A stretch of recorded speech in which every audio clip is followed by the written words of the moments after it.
Shalom saudaraku yang dikasihi oleh Tuhan Yesus Kristus. Mari kita sungguh-sungguh siapkan hati untuk masuk dalam doa syukur hari ini.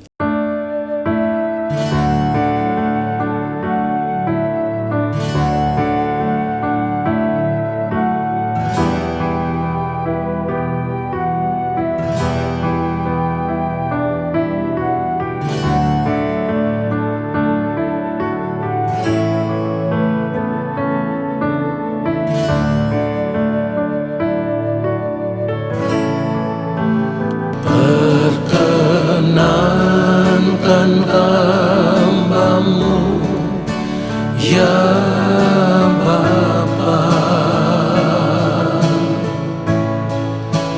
masuk dalam hadirat-Mu yang kudus. Perkenankan hamba-Mu, ya Yesus, sujud menyembah dalam kekudusan.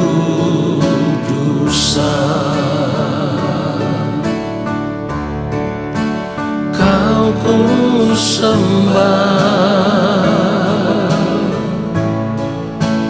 Kau ku sembah, bersama para malaikat ku sujud menyembah. Kau ku sembah, Kau ku sembah, bersama para malaikat ku sujud menyembah. Kau ku sembah, Kau ku sembah, bersama para malaikat ku sujud menyembah. Kau ku sembah, Kau ku sembah, bersama para malaikat ku sujud menyembah. Bersama para malaikat ku sujud menyembah. Sujud menyembah.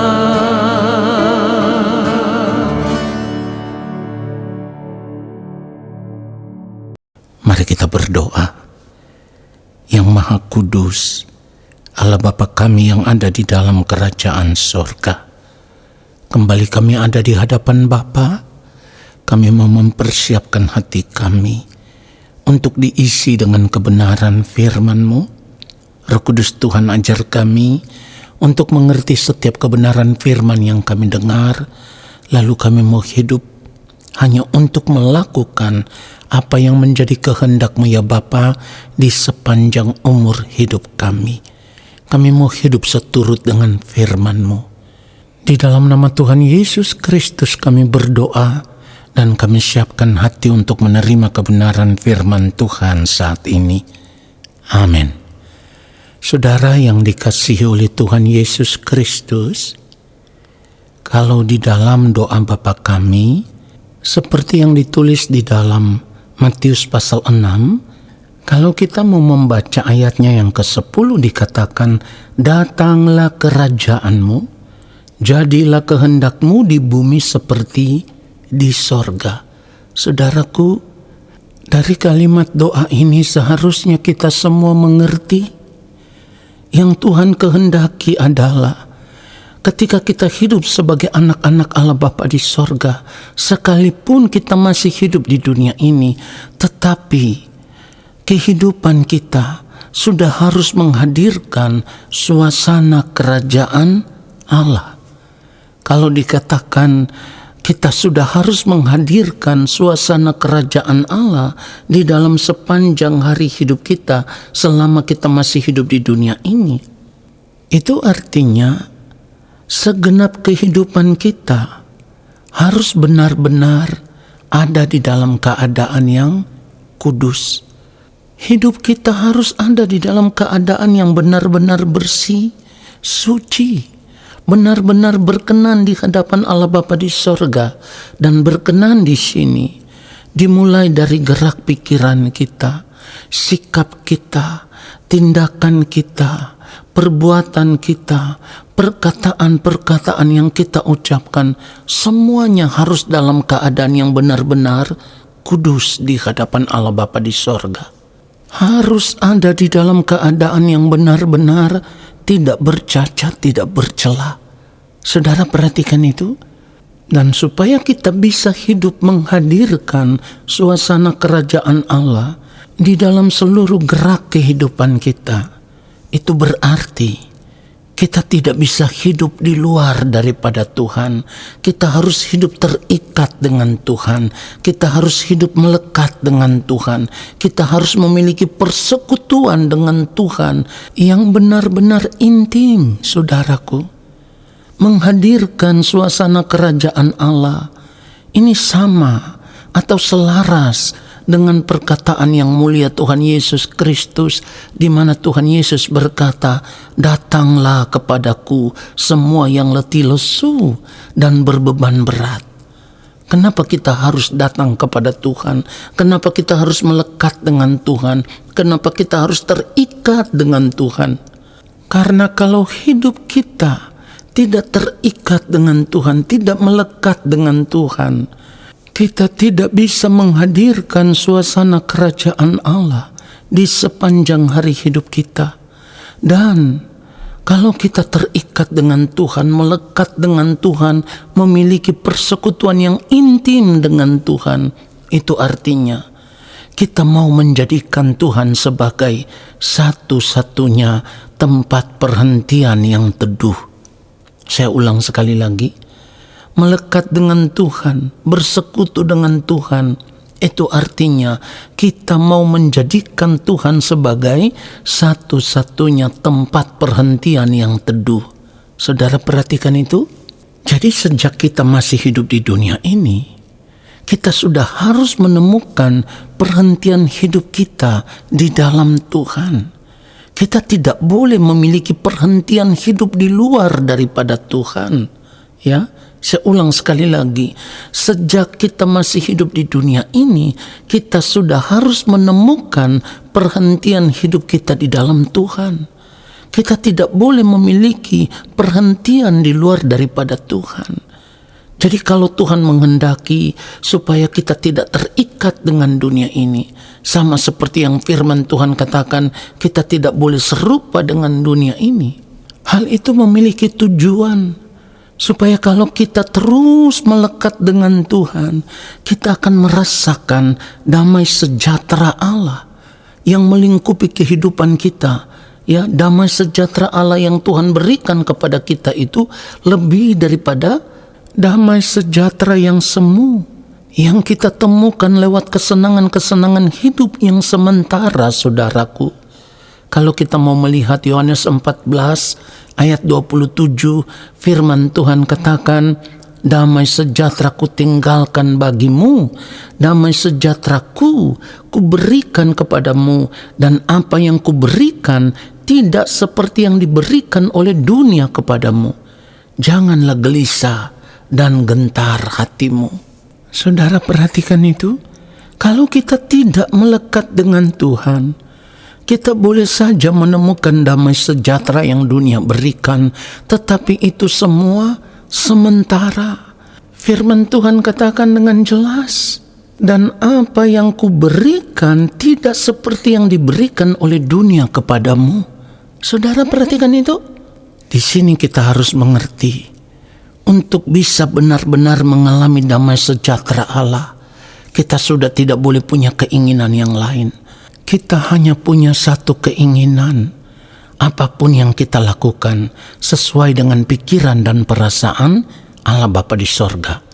Jadi kalau kita mau memiliki damai sejahtera Allah, kita harus mengambil keputusan. Dengar ini, kalau kita mau memiliki damai sejahtera Allah, kita harus mengambil keputusan untuk melepaskan diri dari keinginan-keinginan, dari semua kesenangan-kesenangan hidup dunia, yang semuanya itu sia-sia.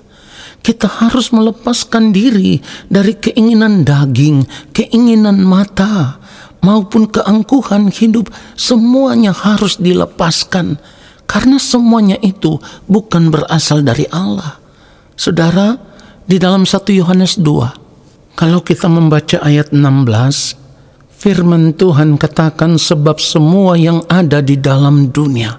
Saya ulang sekali lagi, sebab semua yang ada di dalam dunia, yaitu keinginan daging dan keinginan mata serta keangkuhan hidup, bukanlah berasal dari Bapa, melainkan dari dunia.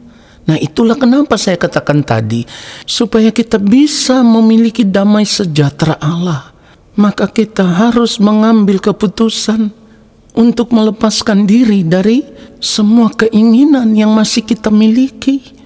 Apakah itu keinginan daging, keinginan mata, keangkuhan hidup. Semuanya itu harus kita lepaskan. Kalau jiwa kita masih duniawi, perhatikan ini, kalau jiwa kita masih duniawi, maka kita akan sangat sulit memindahkan hati kita ke kerajaan sorga.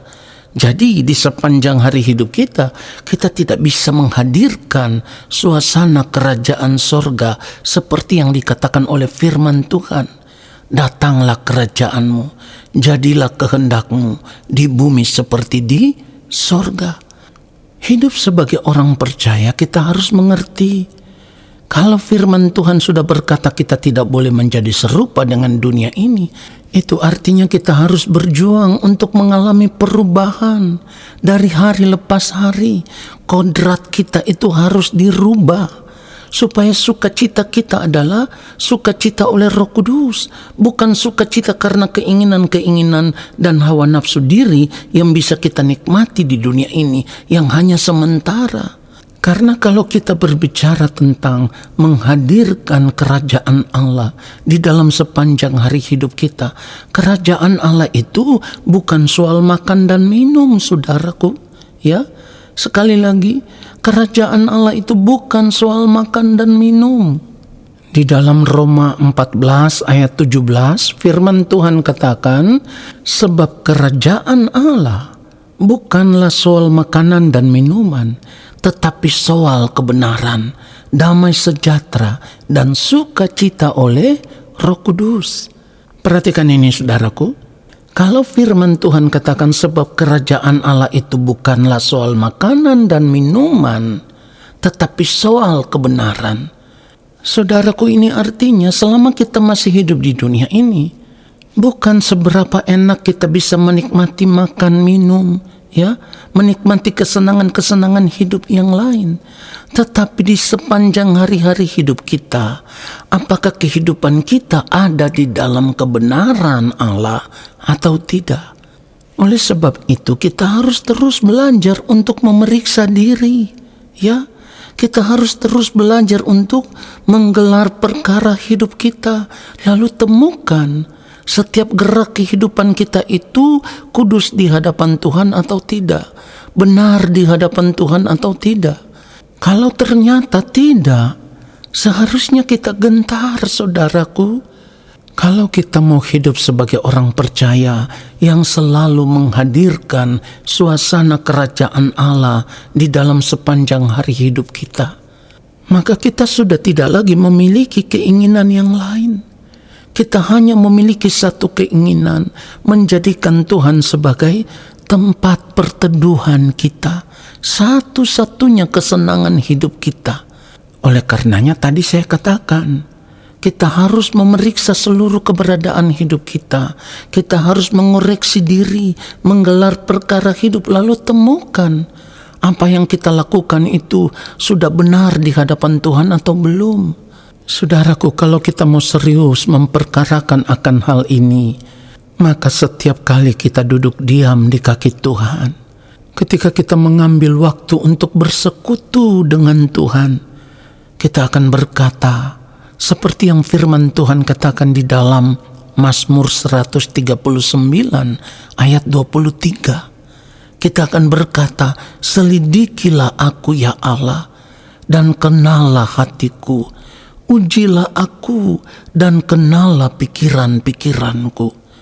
Kalau kita serius memperkarakan akan hal ini, kalau kita serius mau berurusan dengan Tuhan, karena kita rindu di sepanjang hari hidup kita selalu ada suasana kerajaan Allah di dalam kehidupan kita, kita akan serius memeriksa hidup kita. Lalu kita berubah hidup hanya untuk melakukan apa yang menjadi kehendak Allah Bapa di sorga di sepanjang umur hidup kita sampai kita menutup mata. Biarlah kebenaran firman Tuhan ini memberkati kita semua. Amin. Mari kita berdoa, saudaraku. Bapa di sorga, terima kasih untuk kebenaran firman-Mu yang menyadarkan kami. Kami mau berubah ya Tuhan.